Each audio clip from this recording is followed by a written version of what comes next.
Muhammed Kutub musulmonlarning hozirgi ahvoli nomli kitobida bunday degan. Din ig'izda e'tirof qilish bilan amalda harakat qilishning organik birikmasidir. Din qalbdagi tuyg'ular emas yoki quruq shuarlar emas, balki din dildagi tunish va ilohiy yo'lning taqozosi bo'yicha amal qilishdir. Eng birinchi amal Allohning shariatini hukmdorlik dasturi qilishdir. Muhammed Kutub musulmonlarning hozirgi ahvoli nomli kitobida yana bunday degan.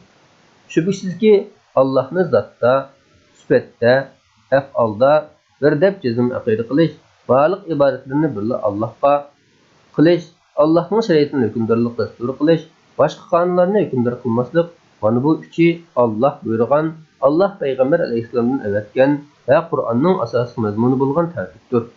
Mushu uchining birini buzganlik tavhidni buzganlikdir.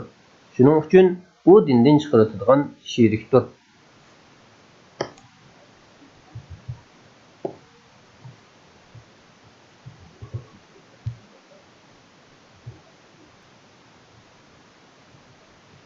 Muhammed Kutub musulmonlarning hozirgi ahvoli nomli kitobida yana bunday degan. Ilm o'rganish va o'rgatish kerak, lekin o'tmishning kallasi bilan hozirni nazarda tutmay, atini texim o'ylamay, kitob qalbisilik qilish ilmning ko'p foydalarini yo'q qiladi. Diniy kitoblardagi ilm, endi ilmda mutaxassislashmoqchi bo'lganlarga zarur uzuqdir. Lekin bir izda to'xtab olmaslik kerak, balki burunqini markaz qilib turib, hozirgini tadqiq qilish kerak.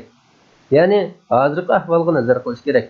Hozir bizda haqiqiy musulmonlikning shartlari to'liq taqvatamdi. Harakatlarimiz aqida va shariat qilib tushamdi, yoki shariatni ozliqmi, yoki qisman taraflarda kamchilik o'tkazdikmi? Buni bilib olgandan keyin kam taraflarini to'liqlash, ozg'on taraflarini tuzish kerak.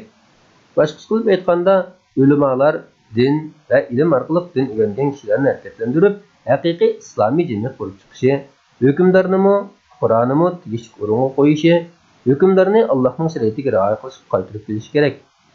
Shunday qilganda jamiyatda bo'layotgan axloqiy, amaliy, ma'naviy buzuqchiliklar tugaydi. Yoki hech bo'lmaganda mushu yo'lda jihad qilish kerak. Kishilarning niyati qanchalik xolis bo'lsa, islohot shunchalik amaliylashidir.